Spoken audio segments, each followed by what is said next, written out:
In fall, when everyone's mood is dampened, was when it began. God, I'm so sorry, Dad. I've been told I'm prone to hyperbole, but these events have found me soberingly honest. If I had to pick an exact point, it's when the neighbor's house disappeared.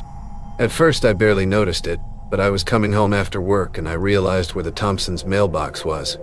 There was now a patch of sunflowers. When I walked over, I found a bunch of old rusty nails lying in the grass next to them. I then realized that their house looked abandoned and collapsed. It didn't make a lot of sense though, because I just seen them not a week earlier. Maybe it was longer? I brushed it off, but it gnawed at my mind, so I figured I'd tell my parents so. First, I just casually mentioned it to my dad, and he thought I was messing with him. But about 5 minutes later, I had to pry the phone out of his hand. He saw something, and he was convinced we need to call someone. Cops, firefighters, anybody. A day later, I found him hammering nails into the passenger side of his work truck. See, my mother knew longer than I did, and swore up and down that she had told me at least twice not long ago. But it didn't make sense, as she's been taking care of my grandmother for the past 6 months. And we only talked on the phone maybe once since then. Could it have been a year? Either way, like I said, fall is slow and lethargic for us, but winter was just downright depressing. After the first snowfall, I saw a plant still standing in our driveway.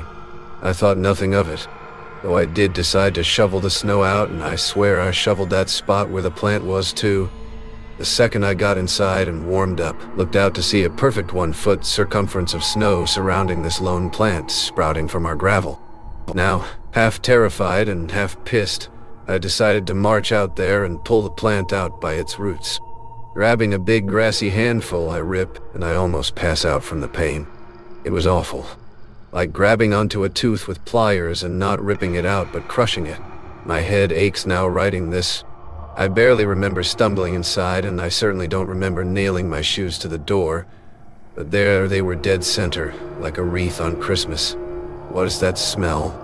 I focus looking down and see the hammer still in my hand. Now I was truly terrified. What made the Thompsons' home disappear? Why is my father hammering his truck? Why did I not remember taking my shoes off and doing this? I marched back outside towards the shed, past my father, who was covered in snow still hammering nails.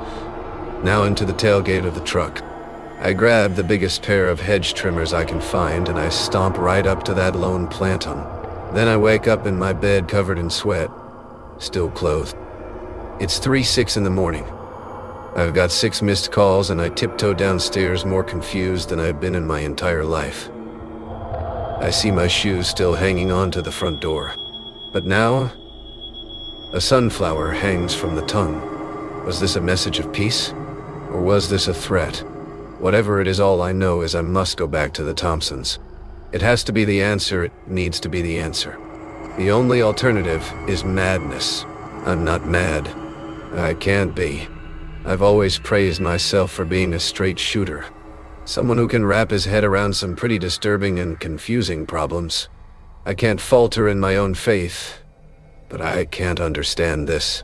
God knows I'm trying. I checked those calls, and all that happened is now I wish I didn't.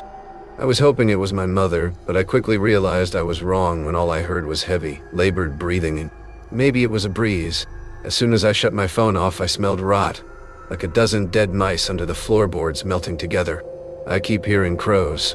My father was still outside when I saw him last hours ago. Is my father okay? I go downstairs to the front door and turn on the porch light, and it casts just enough to see the outline of the truck. Have you ever seen Hellraiser? The once prized possession looks like Pinhead. My dad is nowhere in sight. God, this means I'm going to have to go out there, doesn't it? I've double-checked the house. I need to make sure he's not in here before I risk everything to go out there.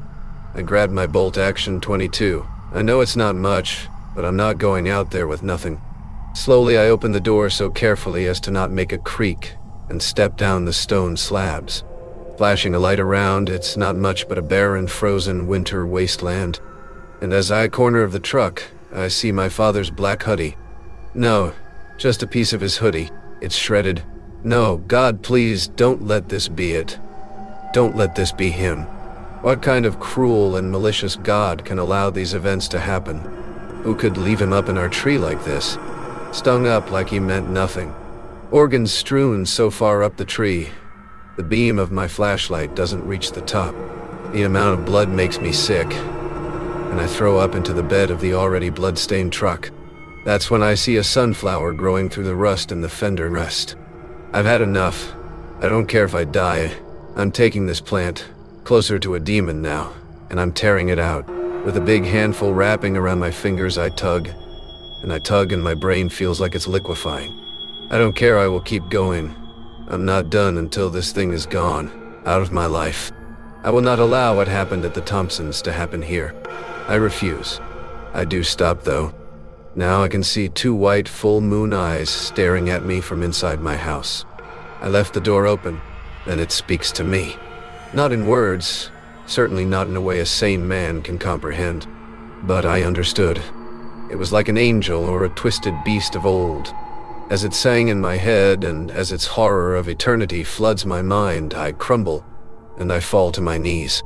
It steps closer, and I can't even begin to crawl away. I want to scream. I need to.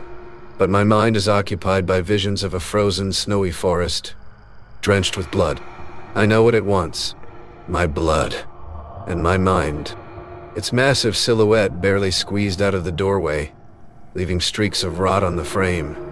When I finally got up and stumbled off into the woods, my death may be inevitable, but I will not go easy. As I limp off, I can still smell it, worse than ever. I ring a shot off in its direction and hear a soft, wet thunk. Now I know it's physical. It's really there. I run until my legs give out again and find myself in a clearing. Shimmering in the moonlight are a patch of sunflowers, and they are decaying, screaming.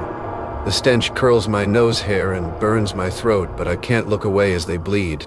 Fountains of screams deafen me, and soon there's nothing. When I opened my eyes, I didn't see it, but I knew it was there.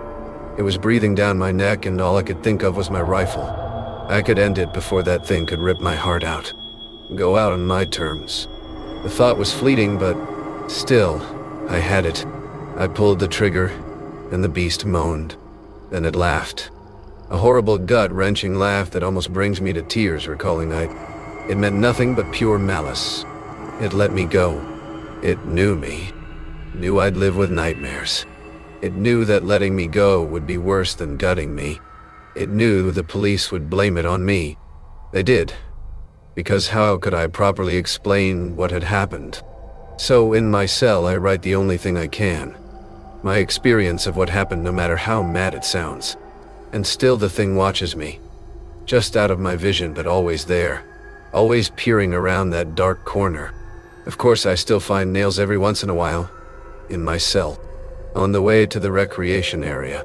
Places they should never be, but I've got a drawer full of them as proof. It wants me to remember how he looked the last time I saw him up in that tree. I still smell the rot. Always.